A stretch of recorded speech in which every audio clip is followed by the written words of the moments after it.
pemirsa Nas TV, senang sekali saya Sneni Putri Intan dapat kembali menjumpai Anda dalam Unhas Daily. Dalam beberapa menit ke depan, kami akan menyajikan berita-berita terpercaya hanya untuk Anda. Sebuah penelitian baru-baru ini telah menempatkan bahasa Italia di puncak daftar sebagai bahasa paling seksi di dunia. Penemuan ini telah menimbulkan minat luas dan pertanyaan tentang apa yang membuat bahasa Italia begitu menarik secara estetika dan menggoda bagi banyak orang di seluruh dunia. Dengan budaya yang kaya dan sejarah yang megah, bahasa Italia telah berhasil mempertahankan citra sensualitas yang unik, memengaruhi tidak hanya cara berkomunikasi, tetapi juga persepsi global tentang keindahan linguistik. Bahasa Italia sebagai bahasa paling seksi di dunia, setelah sebelumnya dipegang oleh bahasa Prancis. Hasil ini bukanlah sekadar pernyataan, melainkan refleksi dari ketertarikan global yang terus meningkat terhadap bahasa dan budaya Italia. Namun, apa yang membuat bahasa ini begitu memikat?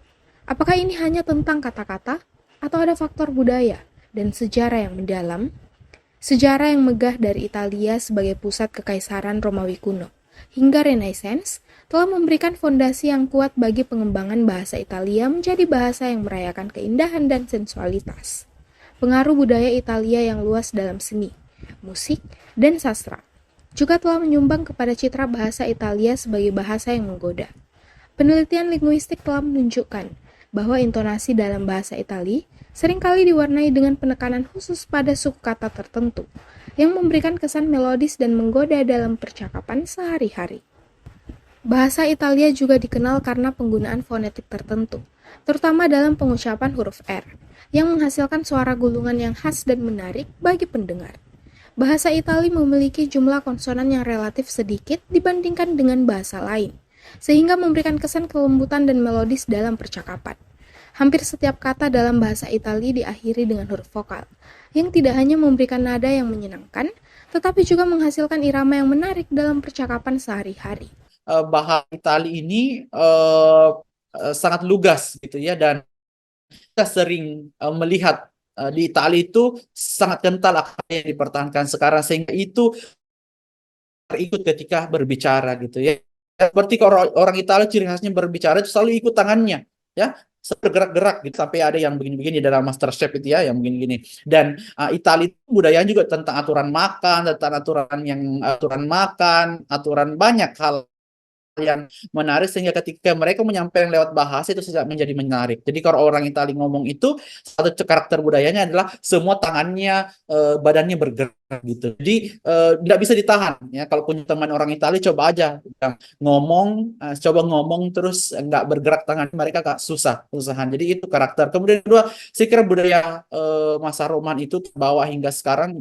Bahasa aksara yang kita pakai adalah aksara Latin dari Roman pada saat itu, kemudian juga banyak filosofi ilmuwan dari sana, sehingga bahasa ini tersebar di beberapa dunia dan menjadi prasasa yang menarik untuk didiskusikan. Dan banyak juga, saya kira di Indonesia sangat banyak ya, bahkan merek-merek mobil juga merek ini banyak menggunakan bahasa Italia, misalnya Grande itu bahasa Italia, motor Vespa Grande, mobil-mobil itu banyak yang dari Italia gitu. Jadi budaya itu berperan penting dalam pembentukan bahasa, sehingga bahasa Italia dianggap seksi. Kemudian di Italia itu sendiri sebenarnya sangat menarik karena banyak pada dasarnya konsep bahasanya sama, tetapi dialeknya itu berbeda-beda ya.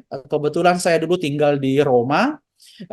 Ketika saya ke Italia Selatan yang daerah Sisili yang berbatasan dengan Tunisia, di sana itu berbeda dialeknya gitu ya. Kemudian yang paling berbeda itu daerah-daerah Sardinia. Ada kawasan namanya Sardinia, itu berbeda. Tetapi mereka bisa saling memahami. Tetapi kalau menurut saya memang bahasa yang menarik itu adalah bahasa di Roma, dialek Roma, sama yang di di Milan, karena dia dekat dari utara dan sehingga itu sangat kaya dengan bahasa Italia gitu. Dengan dinobatkannya bahasa Italia sebagai bahasa paling seksi di dunia, minat terhadap belajar bahasa dan budaya Italia terus meningkat di seluruh dunia. Dengan demikian, bahasa Italia tidak hanya menjadi alat komunikasi, tetapi juga merupakan pintu gerbang ke dunia keindahan, budaya, dan daya tarik yang tak tertandingi. Feni Septiani Ismail, Unhas TV. Sebagai bahasa internasional, bahasa Inggris saat ini cukup digemari kalangan masyarakat, khususnya generasi muda. Memang, tak dapat dipungkiri, di era digital sekarang, kemampuan berbahasa asing termasuk bahasa Inggris sangat diperlukan, terutama dalam bidang akademik dan non-akademik seperti dunia kerja. Lantas, bagaimana tips fasih berbahasa Inggris? Simak liputan selengkapnya untuk Anda. Bahasa Inggris sebagai bahasa internasional saat ini semakin diminati oleh masyarakat, khususnya kalangan muda. Kemampuan berbahasa Inggris telah menjadi impian bagi banyak orang. Saat ini, banyak individu mulai belajar bahasa Inggris dengan tekun untuk menjadi fasih dalam berkomunikasi. Tidak dapat dipungkiri bahwa dalam era digital, kemampuan ini menjadi sangat penting, terutama dalam konteks akademik dan dunia kerja. Hasil survei kecakapan berbahasa Inggris dan posisi Indonesia dalam tenaga kerja global menunjukkan 96% perusahaan di Indonesia pastikan bahasa Inggris itu penting. Salah satu mahasiswa berprestasi Universitas Hasanuddin, Andi Fitria Idham, menegaskan kemampuan berbahasa Inggris sangat penting di era sekarang, terutama di akademik dan non-akademik. Ia mencontohkan, ketika ada tugas kuliah dari dosen, biasanya mahasiswa mencari jurnal sebagai referensi jawaban. Dengan kemampuan ini, jurnal yang ditelusuri tidak hanya bersifat nasional, namun juga internasional. Lebih lanjut, runner-up 1 mahasiswa berprestasi Unhas 2022 ini mengatakan dengan kemampuan berbahasa Inggris telah mengubah sebagian hidupnya, tidak hanya dalam konteks akademik, namun juga non-akademik. Misalnya saja, Fitria berhasil mengikuti lomba berskala internasional dan beberapa program pertukaran internasional. Kalau aku sendiri sebenarnya bahasa Inggris ini sangat membantu. Salah satunya itu pada saat aku lomba, kebetulan baru-baru tahun lalu aku dapat lomba debat ekonomi sebenarnya. Tapi karena lombanya diadain di luar negeri, waktu itu lombanya di Korea, jadi bahasanya itu harus bahasa Inggris. Nah, di situ kepake banget bahasa Inggrisnya. Terus selain itu sebenarnya kepake juga pas pengalaman pas pengalaman pertukaran. Nah, jadi aku ada beberapa kali ikut pertukaran, ada di Belanda, di Jepang, dan kayak semuanya meskipun bahasa utamanya mereka bukan bahasa Inggris, tapi karena orang yang datang itu dari negara yang berbeda-beda, ujung-ujungnya tetap pakai bahasa yang lebih universal, nah which is bahasa Inggris.